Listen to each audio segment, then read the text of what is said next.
റസൂലുള്ളാഹി സ്വല്ലല്ലാഹു അലൈഹി വസല്ലം പറഞ്ഞിട്ടുണ്ട്, നിക്കാഹിന്റെ ഏറ്റവും വലിയ ലക്ഷ്യം എന്താണ്? തസവ്വജു, നിങ്ങൾ വിവാഹം ചെയ്യണം. തവാലദു തനാസലു, നിങ്ങൾക്ക് മക്കളുണ്ടാകണം, മക്കൾ ജനിക്കണം.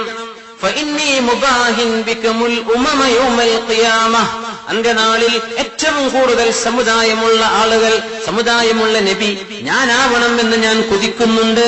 ഹത്താ ബിസ്സിഖത്തി, നിങ്ങൾക്ക് ജനിക്കുന്ന ചാപ്പിള്ളയായ കുട്ടി, ജീവനില്ലാതെ ജനിക്കുന്ന കുട്ടി പോലും എന്റെ ഉമ്മത്തിൽ ഒരാൾക്ക് ജനിച്ചതാണെങ്കിൽ ആ കുട്ടിയെ പോലും എണ്ണത്തിലെടുത്ത് എന്റെ സമൂഹം ഏറ്റവും കൂടുതൽ വരുന്ന ഉമ്മത്തായി കാണാൻ ഞാൻ ആഗ്രഹിക്കുന്നുണ്ട്. അതുകൊണ്ട് തവാലതു, നിങ്ങൾ പ്രസവിക്കണം, നിങ്ങൾക്ക് മക്കളുണ്ടാകണം, ധാരാളം മക്കളുണ്ടാകണം എന്ന് റസൂലുള്ളാഹി സ്വല്ലല്ലാഹു അലൈഹി വസല്ലം.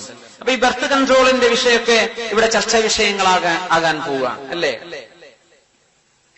സോഷ്യോളജി ഒക്കെ അതുപോലെ തന്നെ ഈ സോഷ്യൽ സയൻസുകളൊക്കെ മനുഷ്യന്മാരിവിടെ എണ്ണം കൂടിയാൽ റിസോഴ്സസ് കുറവാണ്, അപ്പോ ജനങ്ങൾ കൂടിയാൽ ഇവിടെ വിഭവങ്ങൾ കുറഞ്ഞു പോകുമല്ലോ.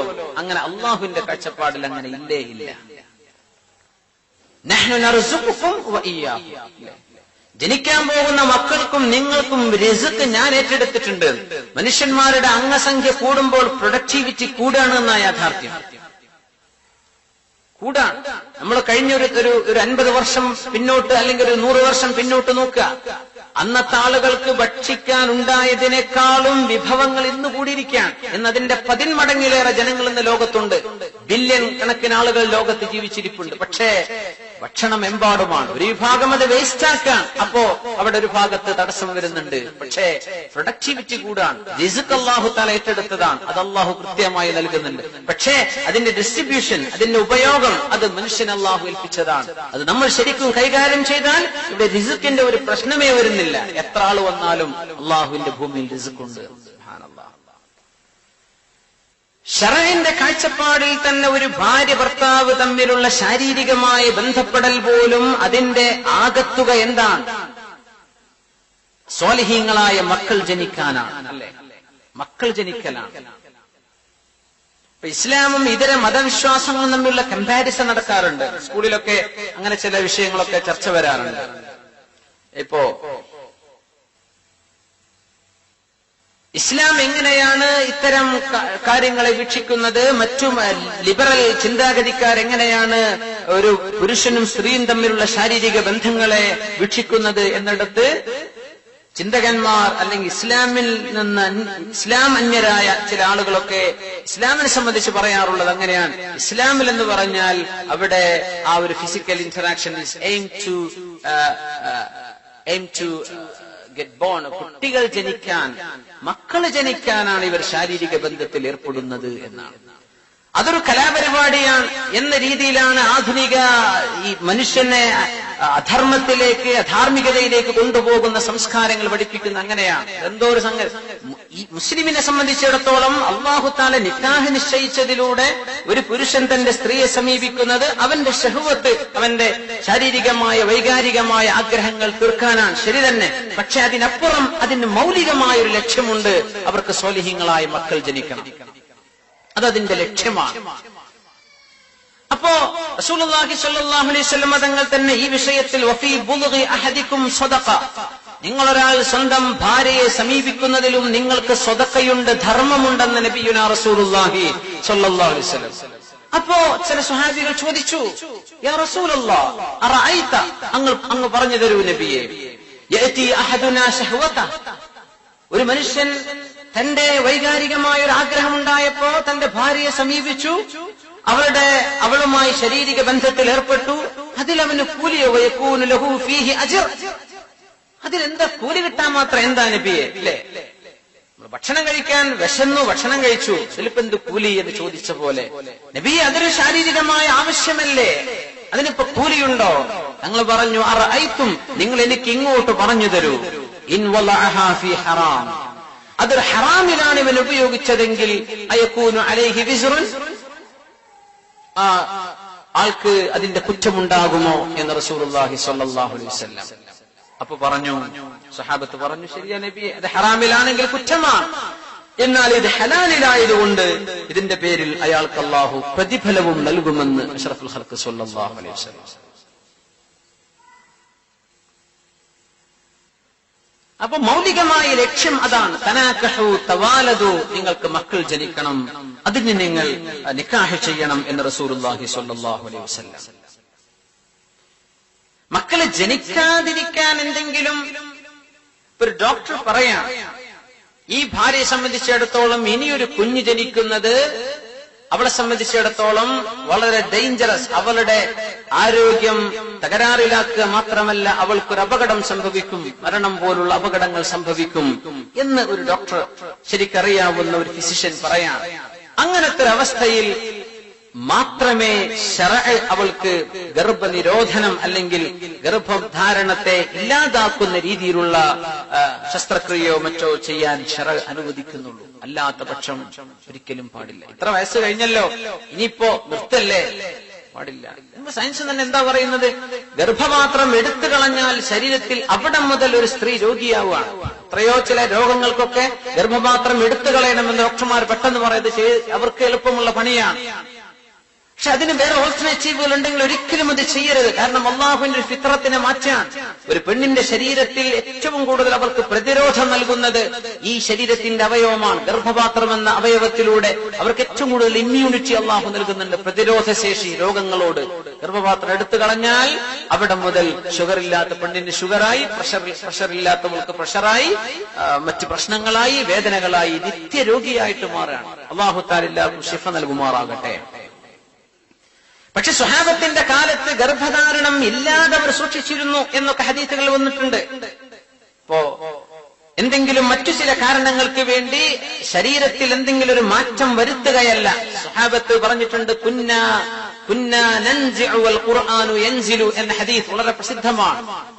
അവർ നസ്അ ചെയ്യുമായിരുന്നു എന്ന് പറഞ്ഞാൽ പുരുഷനെ സംബന്ധിച്ചിടത്തോളം പുരുഷന്റെ ഇജാക്കുലേഷൻ നടക്കുന്ന സമയം അവൻ അത് പുറത്തെടുക്കുന്ന രീതി ആണ്, അതിനാണ് നസ്അ എന്ന് പറയാം. കുന്നാ നൻസിഉ വൽ ഖുർആനു യൻസിൽ, ഖുർആൻ ഇറങ്ങുന്ന കാലത്ത് ഞങ്ങൾ അങ്ങനെ ചെയ്തിരുന്നു എന്ന് പറഞ്ഞാൽ നുത്ഫത്ത് സ്പേം ശരീരത്തിലേക്ക് പ്രവേശിക്കാതെ ഞങ്ങൾ മാറ്റിയിരുന്നു. വൽ ഖുർആനു യൻസിൽ, അന്ന് ഖുർആൻ ഇറങ്ങുന്നുമുണ്ട് എന്ന് പറഞ്ഞാൽ അങ്ങനെ അത് പാടില്ലാത്തതായിരുന്നുവെങ്കിൽ ഖുർആൻ തന്നെ അവിടെ ഹറാമാക്കുന്ന നിയമം അല്ലാഹു ഇറക്കുമായിരുന്നു. പക്ഷെ അന്ന് ഖുർആനിൽ ഒരു നിയമവും അതിനെ സംബന്ധിച്ച് വന്നില്ല.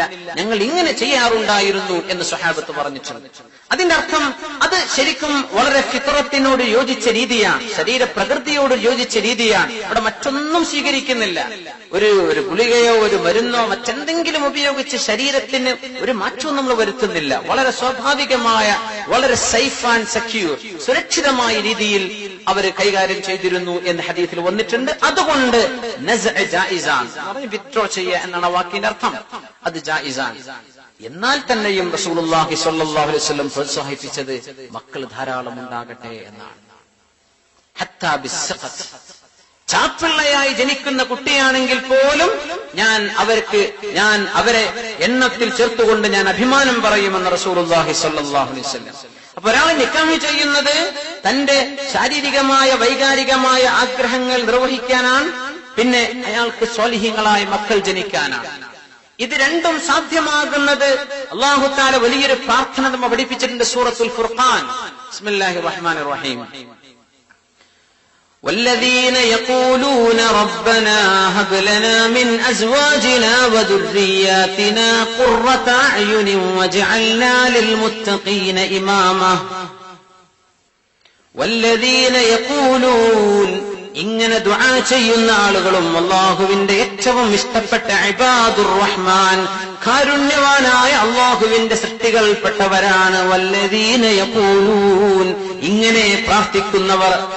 സൂറത്തുൽ ഫുർഖാനിന്റെ അവസാന ഭാഗം 60-65 ആയത്തുകളുടെ ഭാഗമാണ്.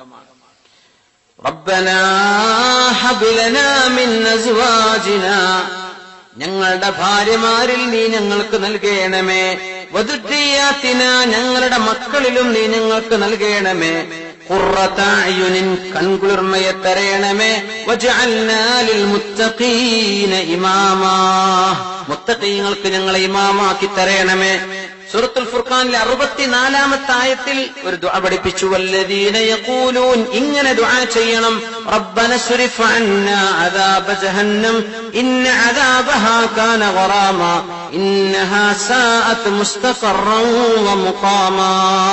നരകത്തിൽ നിന്ന് കാക്കേണമേ എന്ന് എപ്പോഴും ദുആ ചെയ്യുന്ന ആളുകളും അള്ളാഹുവിന്റെ ഏറ്റവും അടുത്ത ആളുകളാണ്. പിന്നെ ആ 64, 65, 66 അങ്ങനെ പോയി 74-ാമത്തെ ആയത്തിൽ അവസാനം പറഞ്ഞ ഇബാദുർ റഹ്മാനിന്റെ അല്ലാഹുവിന്റെ ഏറ്റവും ഇഷ്ടപ്പെട്ട ആളുകളുടെ അടയാളം പറഞ്ഞ ആയത്തിതാണ് വല്ലദീന യഖൂലൂൻ. ഇങ്ങനെ ദുആ ചെയ്യുന്നവരും അല്ലാഹുവിന്റെ ഏറ്റവും ഇഷ്ടപ്പെട്ടവരാണ്. ഇത് പറഞ്ഞിട്ട് പിന്നെ 3 ആയത്തുകൾ കഴിഞ്ഞ് ഈ സൂറ അവസാനിക്കുകയാണ്, സൂറത്തുൽ ഫുർഖാൻ. എന്താ ദുആ? റബ്ബന, അല്ലാഹുവേ, ഹബ് ലനാ മിൻ അസ്വാജിന, ഞങ്ങളുടെ ഭാര്യയിൽ വദുർരിയാത്തിന, ഞങ്ങളുടെ മക്കളിലും നീ തരയണമേ, ഖുർറത അയുൻ, കൺ കുളിർമയെ തരയണമേ, വജഅൽനാ ലിൽ മുത്തഖീന ഇമാമ. കല്യാണം കഴിക്കാതെ ഈ ദുആ അങ്ങ് പറഞ്ഞിട്ട് കാര്യമുണ്ടോ? പടച്ചോനേക്ക് കുട്ടികളെ തരണം, കല്യാണം കഴിച്ചിട്ടില്ല. പടച്ചോനെ ഭാര്യ നന്നാക്കി തരണം, ഭാര്യയല്ല, കുട്ടികളില്ല, ഒന്നുമില്ല. അപ്പോ അല്ലാഹു തആല ഇങ്ങനെ ഒരു ദ്വാരക്കണം എന്ന് പറഞ്ഞപ്പോ തന്നെ മനസ്സിലായി കല്യാണം കഴിക്കണം. അത് വളരെ അല്ലാഹുവിന് ഇഷ്ടമുള്ള ഇബാദത്താണ്. ഈ ദുആയിലൂടെ അല്ലാഹു പഠിപ്പിക്കാൻ റബ്ബനാ ഹബ് ലനാ മിൻ അസ്വാജിന. അത് കല്യാണം കഴിക്കാൻ പോകുന്ന ചെറുപ്പക്കാർക്ക് പറ്റും, കല്യാണം കഴിച്ചവർക്ക് പറ്റും, മക്കളില്ലാത്തവർക്ക് പറ്റും, മക്കളുള്ളവർക്കും, ആണിനും പെണ്ണിനും ദുആ ചെയ്യാൻ പറ്റുന്ന വളരെ മനോഹരമായൊരു ദുആയാണിത്. വിവാഹത്തിലേക്ക് അല്ലാഹു തആല ആഗ്രഹിപ്പിക്കുന്നതും ഈ ആയത്തിലൂടെയാണ്. വല്ലദീന യഖൂലൂൻ, ഇങ്ങനെ പ്രാർത്ഥിക്കണം. റബ്ബന, ഞങ്ങളുടെ രക്ഷിതാവായ അല്ലാഹുവേ, ഹബ് ലനാ മിൻ അസ്വാജിന, ഞങ്ങളുടെ ഭാര്യമാരിൽ നിന്ന് നീ ഞങ്ങൾക്ക് നൽകണം.